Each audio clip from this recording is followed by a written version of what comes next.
जी महाराज, भारतीय घटनेचे घटनाकार डॉक्टर बाबासाहेब आंबेडकर यांच्या स्मृतीस अभिवादन करून आजच्या शिवसेनेच्या 58व्या वर्धापनाच्या निमित्ताने उपस्थित असलेले या राज्याचे मुख्यमंत्री, शिवसेनेचे मुख्य नेते नामदार एकनाथ शिंदे साहेब, व्यासपीठावर बसलेले सगळे शिवसेनेचे नेते, शिवसेनेचे सगळे खासदार, आमदार, मंत्री, उपनेते, त्याचप्रमाणे समोर बसलेले विविध जिल्ह्यातून आलेले शिवसेनेचे जिल्हा प्रमुख, पदाधिकारी, बंधू भगिनी आणि मित्रांनो, जवळपास 41 वर्षापासून दर वर्धापन दिवसाला येण्याची संधी आमच्यासारख्या कार्यकर्त्यांना मिळत असते। 19 जून म्हटला म्हणजे शिवसेनेचा वर्धापन दिवस। ज्याप्रमाणे शेतकऱ्याला पावसाची चाहूल त्या दिवसामध्ये लागत असते, ज्याप्रमाणे सुकलेल्या झाडाला नवी पालवी येत असते,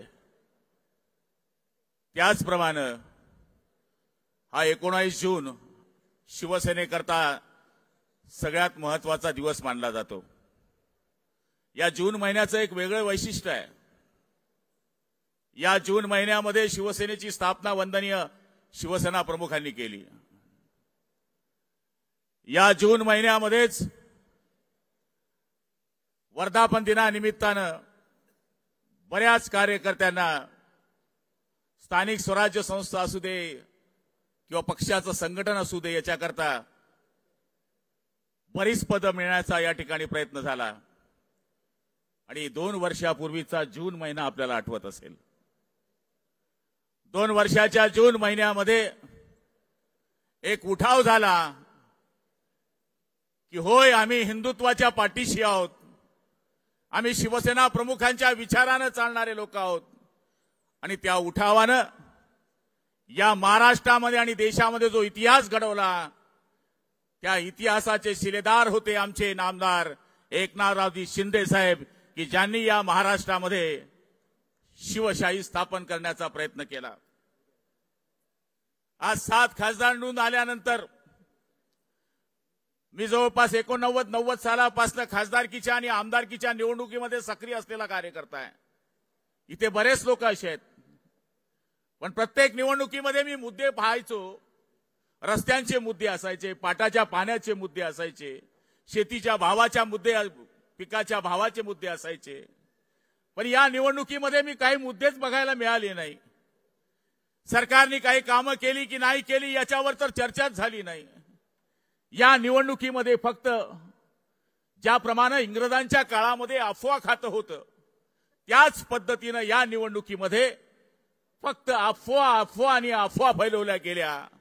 आणि चुकीच्या अफवावर लोकांना बळी करून, जसं लहान पोट्याला पंख्याला हात लावू नको तिथे हाबू आहे, तशा पद्धतीनं दलित लोकांना आणि मुस्लिम बांधवांना सांगितलं गेलं, इथं हात लावू नको, तिथं शिवसेनेचा हाबू आहे। अशा पद्धतीचं चित्र निर्माण करून या राज्यामध्ये आणि देशामध्ये वेगळा प्रचार करण्यात आला। आणि आज मी आपल्याला सांगायला या ठिकाणी उभा आहे,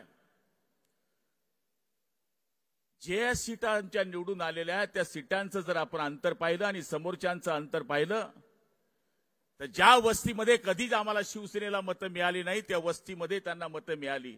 मला आनंद वाटला की आदरणीय उद्धवजी साहेबांनी पहिल्या वेळेस काँग्रेसच्या पंजाला मतदान केलं।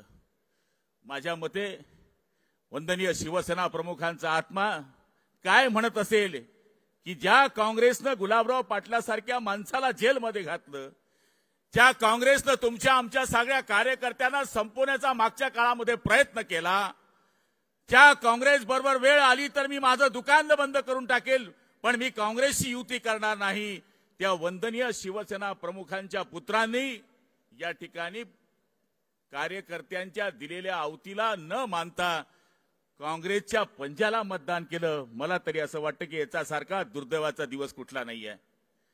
9 खासदार निवडून आले, मला माहिती आहे, पण दलितांची आणि मुस्लिमांची मतं जर आपण यावेळेस त्यांची मायनस केली तर संभाजीनगरचा विजय आपल्या डोळ्याच्या समोर आहे। इम्तियाज जलील उभा राहिल्यानंतर संदीपान भुमरे निवडून आले। याचं आपल्याला समोर जिवंत उदाहरण आहे। आणि महाराष्ट्रामध्ये ज्या निवडणुकांचे जे निकाल आपल्या समोर लागले आहे त्या निकालामध्ये जर यांची मतं मायनस केली तर हे 9 नाही 1 सुद्धा खासदार यांचा निवडून आला नसता, हे चित्र स्पष्ट आहे। मी या ठिकाणी शिंदे साहेबांचं आणि सगळ्या खासदार साहेबांचं या ठिकाणी अभिनंदन करणार आहे। सगळ्या खासदार साहेबांनी या ठिकाणी विनंती केली की श्रीकांत शिंदे साहेबांना मंत्री करा, पण आदरणीय मुख्यमंत्री साहेब, ज्याप्रमाणे आपण मागच्या भाषणामध्ये बोलला होतात, कोल्हापूरच्या सभेमध्ये बोलला होतात की राजाचा पोरगा हा राजा होणार नाही, जर त्याच्या माध्यमातून शिवसैनिकाला मी मोठं करेल, आणि तो शब्द तुम्ही पाळण्याचा या ठिकाणी प्रयत्न केला। आणि आदरणीय या ठिकाणी प्रतापराव जाधव सारख्या शेतकऱ्याच्या पोट्याला तुम्ही या देशाचं मंत्री केलं, त्याबद्दल मी आपल्याला धन्यवाद देतो। आज आपल्या सगळ्या कार्यकर्त्यांना मी विनंती करणार आहे, लोकसभेमध्ये जरी आपल्याला 7 सीट निवडून आले असल्या तरी 90 दिवसावर आपली विधानसभेची निवडणूक आहे। 6 महिने परीक्षा आपली झालेली आहे आणि 90 दिवसानंतर आपल्याला विधानसभेच्या समोर जायचं आहे। आणि विधानसभेच्या निवडणुकीच्या माध्यमातून बोलणाऱ्यांनी जे सांगितलं, आपले 50 आमदार आणि नंतर ज्या सीट आपल्या ताब्यामध्ये मिळतील, ज्या सीट आपल्या वाट्याला येतील, त्यामध्ये आपल्याला निवडून येण्याकरता जर ताकद वाढवायची असेल तर आजपासून आपल्याला कामावं लागणार आहे। आणि मी आपल्याला खात्री देईल, हे अफवाचं जे फुग्गा आहे हे फुग्ग जास्त दिवस टिकणार नाही आहे, हे फुग्ग जास्त दिवस टिकणार नाही आहे। काही दिवसामध्येच लोकांच्या लक्षामध्ये हे येऊन गेलाय, अहो आम्ही एवढी कामं केली, शिंदे साहेबांनी एवढी कामं केली, जर ती वाचायला बसलो तर या ठिकाणी 1 रुपयामध्ये शेतकऱ्याला पीक विमा काढून दिला, महिलांना 50% या ठिकाणी प्रवास करण्याकरता या ठिकाणी सूट दिली, जे प्रकल्प ज्यांची सुप्रमा आजपर्यंत झाली नव्हती अशा शेकडो प्रकल्पांना सुप्रमा करण्याचा प्रयत्न केला, रस्त्यांची जाळं या ठिकाणी नेमण्याचा प्रयत्न केला, ज्या ज्या ठिकाणी महामंडळांना पैसे द्यायला पाहिजे त्या त्या ठिकाणी महामंडळांना पैसे दिले। या सगळ्या गोष्टी केल्याचा उल्लेख या निवडणुकीमध्ये झाला नाही। या निवडणुकीमध्ये उल्लेख झाला की ते या ठिकाणी घटना बदलवणार आहेत। ते जर निवडून आले तर मुसलमानांना जणू काही पाकिस्तानामध्येच पाठवून देणार आहेत, अशा पद्धतीचं चित्र निर्माण करण्यात आलं। आणि आज सगळ्या लोकांच्या लक्षामध्ये ते आल्यानंतर दिवस फार काही लांब नाहीये, 90 दिवसावर या ठिकाणी ही घटना येऊन बसलेली आहे। मी आपल्याला खात्री देतो की आपण 7 सीट जरी निवडून आलेल्या असल्या तरी भारावून न जाता विधानसभेच्या तयारीला या ठिकाणी लागायचं आहे।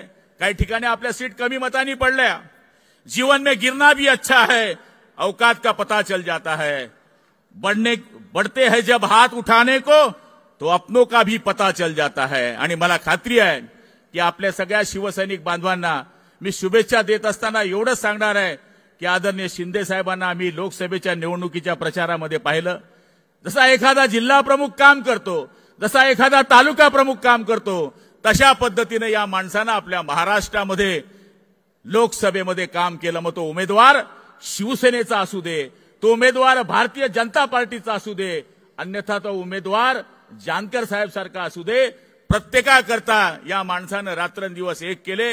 आणि आज आपले 7 खासदार या ठिकाणी निवडून आले। आपल्यावर कोणी किती टीका करत असले तरी आपण ग्राउंडवरचे लोक आहेत, आपण जमिनीवरचे लोक आहोत। आपल्याला कधीच वाटत नाही की आपण मंत्री आहे, अजूनही आपण पान ठेल्यावर बसणारे लोक आहोत, त्याच्यामुळे आपल्याला मंत्रीपदाचा अजूनही भाव नाही आहे, त्यामुळे आपण जमिनीवर आहोत। आणि मी फार मोठ्या गोष्टी करणार नाही, इथे सगळे खेड्यातले आणि शहरातले लोक साहेब, खासदारकीच्या वातावरणानंतरच्या विधानसभेच्या वातावरणामध्ये फरक आहे, हे सगळ्या नेत्यांना मान्य आहे। ग्रामपंचायतीची निवडणूक वेगळी असते, जिल्हा परिषदेची निवडणूक वेगळी असते, नगरपालिकेची निवडणूक वेगळी असते, आमदारकीची निवडणूक वेगळी असते आणि खासदारकीची निवडणूक वेगळी असते।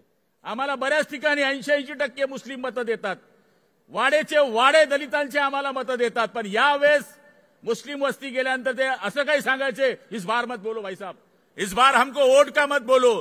जणू काही या ठिकाणी जी भीतीचं वातावरण घातलेलं होतं ते भीतीचं वातावरण इतकं भयानक होतं की आमच्या खेड्यामध्ये 65 मतं ही हैदराबादला होती। ती लोक कशी आली माहिती आहे तुम्हाला? जळगावला हैदराबाद विमान सुरू झालेलं आहे, विमानाने ते लोक मतदान करायला आली। म्हणजे अशा पद्धतीचं चित्र या महाराष्ट्रामध्ये मतदानाच्या रूपाने तयार करण्यात आलं होतं। पण मी आपल्याला खात्री देणार आहे की विधानसभेच्या निवडणुकीमध्ये पक्षाच्या व्यतिरिक्त व्यक्तीला सुद्धा जास्त प्रमाणात महत्व दिलं जातं. 50% तुमचा उमेदवार कसा आहे याला सुद्धा महत्व दिलं जातं. म्हणून मी आदरणीय एकनाथ शिंदे साहेबांना या ठिकाणी विनंती करेल, आपण काळजी करू नका, आम्ही आपल्या बरोबर खांद्याला खांदा लावून या ठिकाणी विजयी पताका विधानसभेची फडकवण्याकरता प्रयत्न करू. चिठ्ठी आलेली आहे, पण मी चिठ्ठी न येण्याच्या पहिलेच माझं भाषण या ठिकाणी संपवतो. जय हिंद, जय महाराष्ट्र.